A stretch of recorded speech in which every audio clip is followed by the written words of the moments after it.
My wig is extra fluffy today. Joe, no more fabric softener for my wig.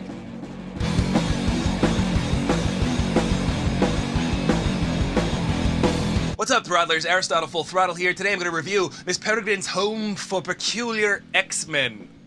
Children. It stars Asa Butterfield as a boy named Jake and his grandfather played by General Zod.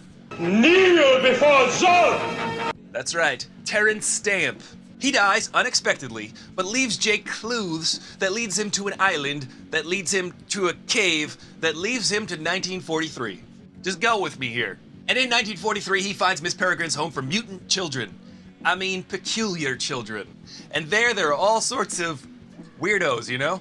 So they have all sorts of powers. One girl can float up into the sky, one girl can light fires with her hands. There's an invisible boy. There's a girl who can lift rocks over her head. There's a dude who can make really good spaghetti. This one chick is highly adept at peeling stickers off of fruit. And there's this one dude with a fro, and he's an amazing bass player. His grooves are slamming.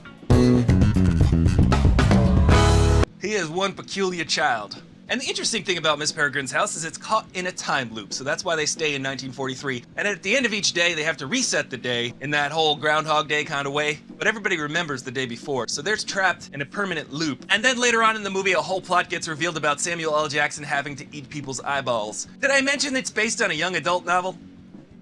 And Bond girl Eva Green plays Miss Peregrine. She does a great job at being over the top.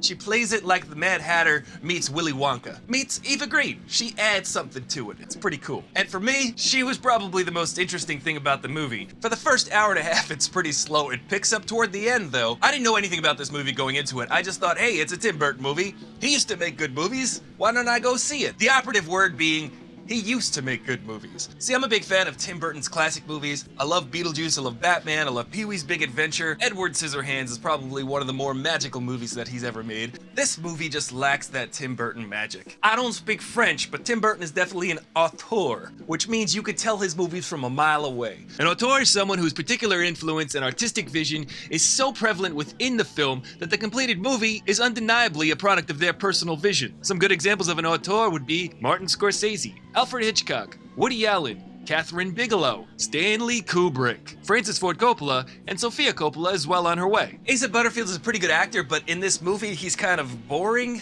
It's really trying to go for that fantastical vibe. It's got the Tim Burton aesthetic. Everything very much looks like his doodles and his drawings, and there's even a moment of stop-motion animation in the middle of the movie, which is very Tim Burton-esque, but felt kind of out of place in the movie as a whole. I've seen Tim Burton do better. So I give Miss Peregrine's Home for Peculiar Children 2.25 froze out of 5. It's really nothing to write home about. Who writes home about movies anyway?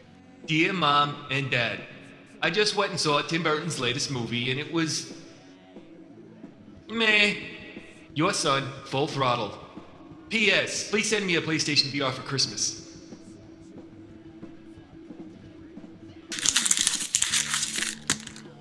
I just love the classic Tim Burton stuff like I mentioned earlier.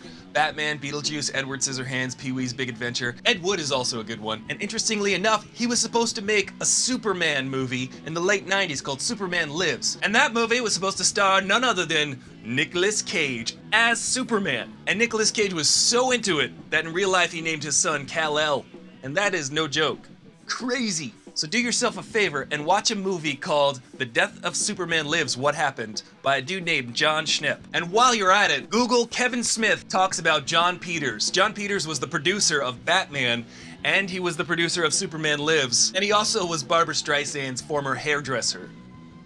So there's that. It's really interesting to see what went wrong. Superman Lives looks like it was going to be the most surreal, fantastical movie that Tim Burton was ever going to make.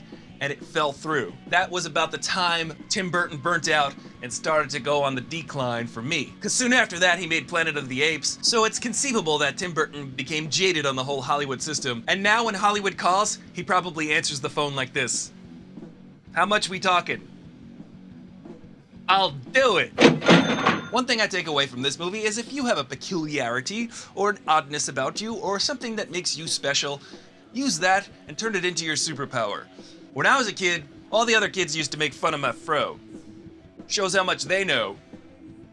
Right, Joe? Don't you do it. That's right. He agrees with me.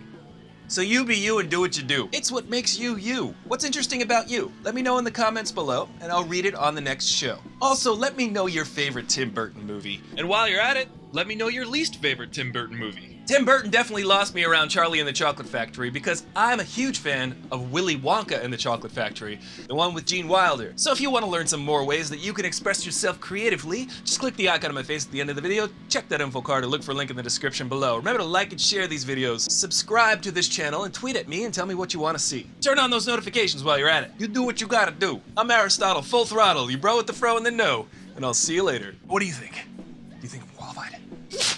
Save that guy for later. Because it's got Nicolas Cage in it, and that's really the only reason. Who's got Cage Rage? He is unparalleled in his caginess. From what I can tell from the thumbnail, it also features Willem Dafoe. Who is this imbecile? Where is he? I'm right here, Zod. I can hear you. Okay?